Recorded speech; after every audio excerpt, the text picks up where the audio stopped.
Ladies and gentlemen, welcome to MetrObelisk Radio. Today we are taking a look at Cowboys and Aliens.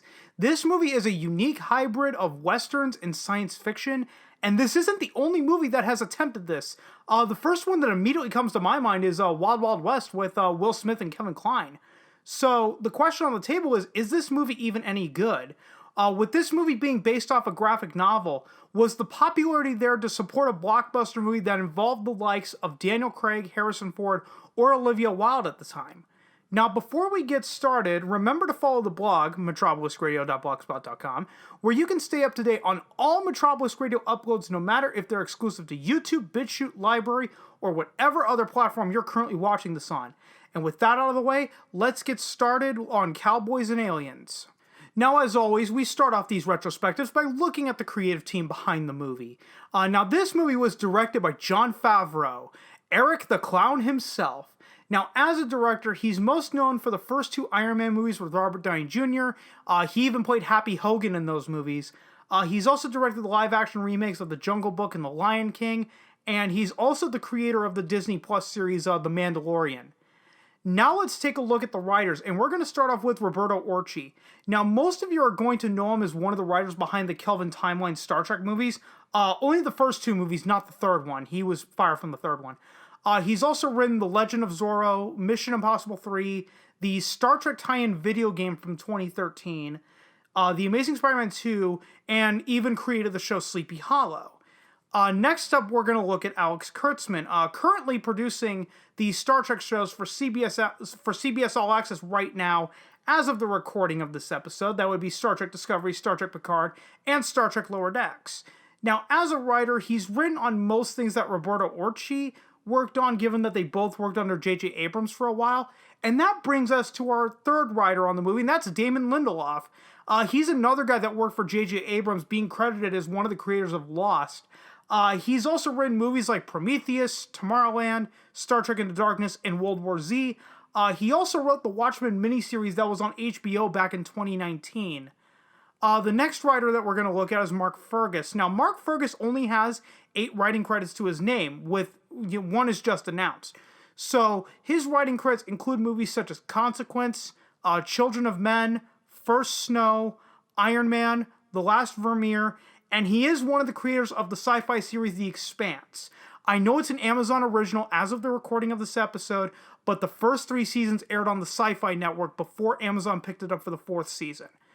Then we have Hawk Otsby. Now, he's written all the same stuff that Mark Fergus did, and he's also the co-creator of The Expanse, so I don't need to go into all of that again. And finally, we get down to the last writer on this movie, and that is Steve Odekirk. Now, most of you listening to this might know him from the Thumb Wars movies. Where I know his name from is from Jimmy Neutron. He wrote the movie Jimmy Neutron Boy Genius, and is credited as the creator of the follow-up TV series, The Adventures of Jimmy Neutron Boy Genius. He's also written, both the movie Barnyard with Kevin James as the voice of Otis, and even the follow-up show to that, Back at the Barnyard, that, aired on Nickelodeon back in the mid-2000s. Now, I wanted to discuss Cowboys and Aliens' comic book origins, and, the main reason I wanted to cover this is the controversy that is surrounding this particular era, and believe me, this does come back later on, so I feel that it is important to bring this up. Now, this wasn't a comic book series, as most of you already know. It was a 105-page graphic novel created by Scott Mitchell Rosenberg. Now, he owns half of the publishing company that put the book out, called Platinum Studios. Now, he's no stranger to comics. He was the founder of Malibu Comics. Now, you might not know the name, but back in the early 90s, when guys like Todd McFarlane were starting to walk away from Marvel to start Image Comics, they signed a deal with Malibu for the distribution. Malibu Comics would be sold to Marvel in 94, and with that, Scott Mitchell Rosenberg was given the title of Senior Executive Vice President of Marvel. Try saying that euphemism 3 times fast. Now, he would leave Marvel in 1997 to buy 50% of Platinum Studios.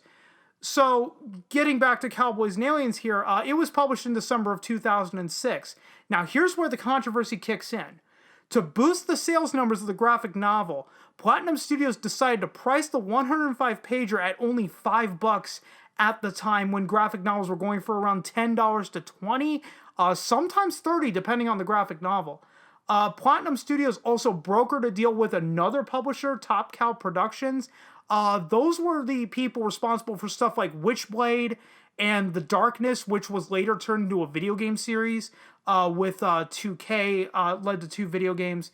Now, why would Platinum Studios want to make this deal with Top Cow Productions? It was so that Cowboys and Aliens could be listed under their section of the Diamond Comic Distributors catalog. Given that Witchblade and The Darkness were somewhat popular in the mid-2000s, now it does go a lot further than this. Certain retailers were offered huge bulk discounts on the book if they agreed to buy a certain amount, obviously by a gross. Because of how the comics industry works, the sales at comic shops do not count. Only the sales to the comic shops and retailers do. Entertainment Weekly listed Cowboys and Aliens as the top seller for the month.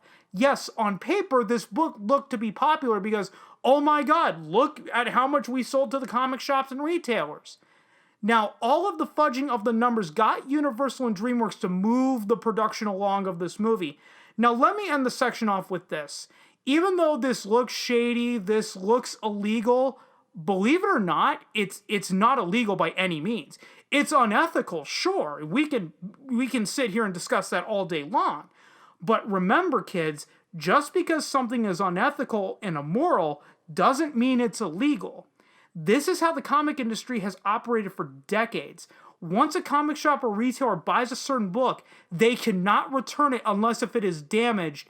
And in that case, all they get are replacement books, and they're even lucky to get replacements. The comic shops and retailers don't get their money back. If the comic shops and retailers could return the unsold books to Diamond, then the movie may simply have never gotten made, because then we will see the real sales of the book, not just the sales to the comic shops and retailers. And I urge everyone listening to this right now to do this research for yourself and learn about how the comics industry got to this point where the comic shops and retailers cannot return the books once they are bought. Now that we got the comic origins out of the way, let's look at the character analysis. Let's look at characters for this movie. And we're going to start off with the lead himself, Daniel Craig as Jake Lonergan. Now, this is a character created specifically for the movie. Originally, Robert Downey Jr. was going to play the lead role of Zeke Jackson, and Zeke Jackson was in the comic. Now, RDJ dropped out of the movie, though, due to scheduling conflicts. Basically, Jake Lonergan, he's the gunslinger character in this movie, and the only difference between this character and the man with no name is, of course, number one, he has a name, and also he's given some backstory throughout the movie. Then we get Harrison Ford as Woodrow Dollarhide. Now, he's the business tycoon that keeps the town's economy going.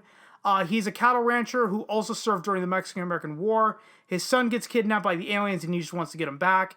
Then we have Olivia Wilde as Ella. Now, this character is the one that I have the most problems with in this movie. First off, it's Olivia Wilde. Compared to Daniel Craig and Harrison Ford, she really isn't rough and gruff enough for a Western.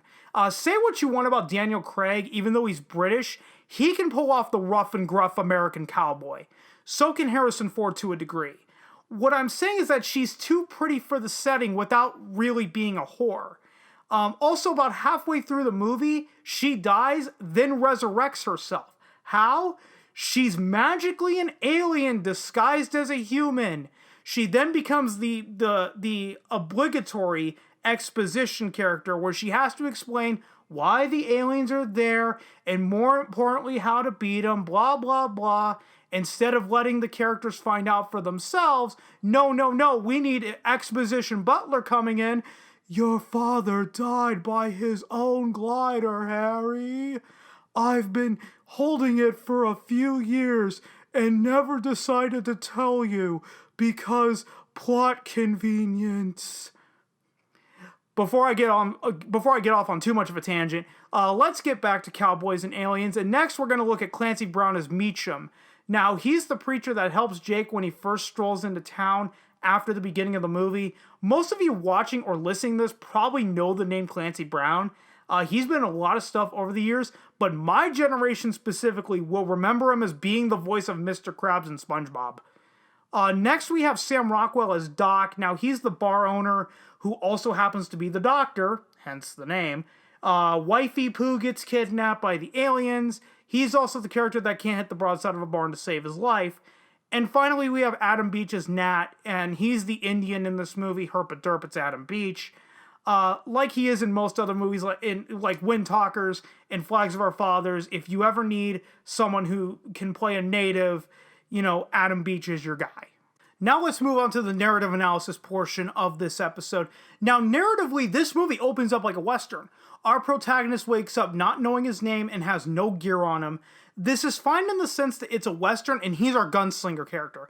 Like I said, throughout the movie, there is some background added to him, but a gunslinger doesn't need a fully flushed out backstory.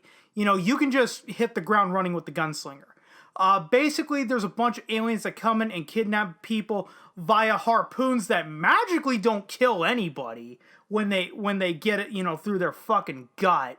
Now, why are the aliens taking these people? It's later explained so that it is so that the aliens can learn their weaknesses. But our gunslinger, through the background information that this movie gives, was one of those that was taken. From the time he was taken, an entire month had passed. I know that he breaks free from the aliens' control, but no one else did. The aliens couldn't figure out what the weaknesses were with the amount of people they already took. At some point it's like, oh, well, we're just going to take people for the sake of taking people. Why? Because plot dictates it. Then we have the cattle rancher's son is one of those people that gets taken. So the cattle rancher forms a posse to go after the aliens and rescue all of the people that were taken. Now the gunslinger comes along because he robbed the cattle rancher out of some gold, and the cattle rancher wants him to settle the debt. Now there's a lot of action in this movie. Cowboys versus aliens, type of action. However, there's a lot of downtime in this movie to develop certain characters. We learn more about the cattle rancher through this, and even though he's a rough and gruff type of person, he got to that point because he was irreparably damaged by war. Now, basically, this has the pacing of the 2007 remake of 3:10 to Yuma. It just has more science fiction elements than 3:10 to Yuma had.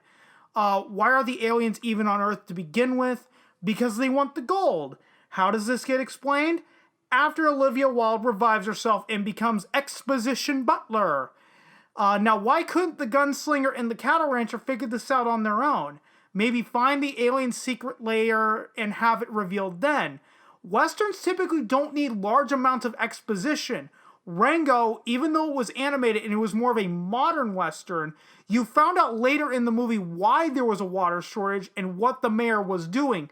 The mayor didn't outright come out and say what he was doing. You had to infer it for yourself.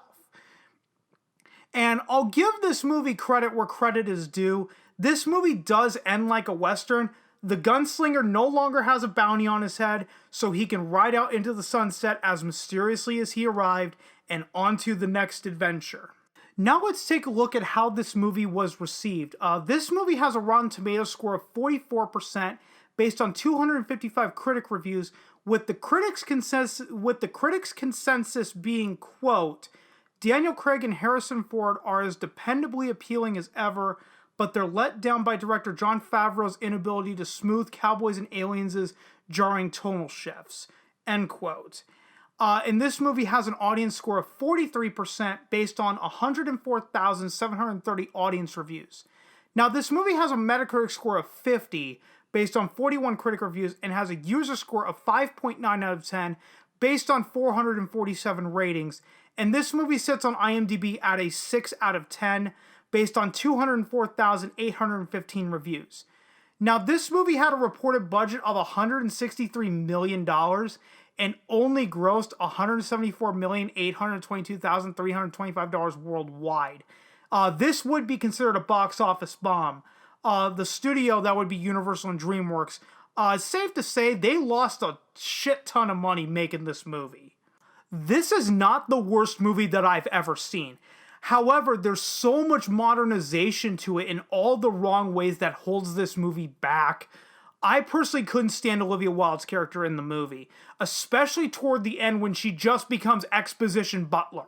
and tells everyone what they need to know because no movie character and no audience are smart enough to figure it out for themselves, apparently. And before anyone jumps the gun, I don't believe that this was some feminist agenda. Oh my fucking god, because a woman has to explain everything. Shame, shame, shame, shame, shame. In my opinion, that is a shallow fucking argument. And honestly, what would have made her character better is if they scrapped the idea that she was an alien that took over a human's body. Just make her a human that happens to live in that Western town. You know, you can make her a whore who's in debt to someone, and if she tags along in this posse and completes the mission, then her debt is repaid. You know, done. That's all the motivation you really need for a Western character. And that would play to the classic Western tropes of guy is in debt, he joins posse, completes the job, no longer in debt. You know, some characters in classic Westerns, you know, didn't do what they did for the greater good, believe it or not. A lot of times it was done out of selfish needs. And the example that I think of is the remake of 3:10 Yuma with Christian Bale and Russell Crowe. Dan Evans is only transporting Ben Wade to the train because he needs the money to pay off the debt that his ranch has incurred as a result of a drought. And also, he wants to get Ben Wade to the train because he was a coward during the Civil War and he needs the heroic moment for himself. And before I drag this on for too long, I'll end the episode off with this. The Western elements in this movie are not terrible. You have the gunslinger, the cattle rancher, the sheriff, and the obligatory female character. However, not only is there a lot of science fiction elements in this movie, hence the title Cowboys and Aliens, it's heavily modernized. I brought up the box office box office totals for this movie. It didn't make anywhere near its budget back. In fact, it lost a shit ton of money, and the amount of money that Universal may not be willing to disclose. Now, this movie highlights why the comic book industry doesn't work in its current form. On paper, Cowboys and Aliens was this highly successful graphic novel that everyone just had to get their hands on, when in reality, it may have been the exact opposite. Who knows how many copies of this graphic novel the comic shops and retailers just simply got stuck with. Hell, it may have been in the 50-cent bin at one point at your local comic shop before they ultimately just tossed the remaining stock because it wasn't selling and it was just taking up too much space. This is what the box office total proves. This book was nowhere near popular enough to justify the $163 million budget thrown behind it. Had this movie been made with a smaller budget, meaning the filmmakers couldn't rely on the spectacle, it may have made for a better movie. Now, I know that there is an extended cut of this movie that's about 17 minutes longer, and I personally don't know if those 17 additional minutes make this movie any better, knowing what the theatrical cut of this movie was. And no, this movie did not fail because, oh my god, the full version leaked online because that's what Universal said. Universal said that's why the movie failed. Blah, blah, blah, blah, blah. If you take Universal's word with that much, gravity, then there's no winning you over with facts and figures and how the comic book industry even works.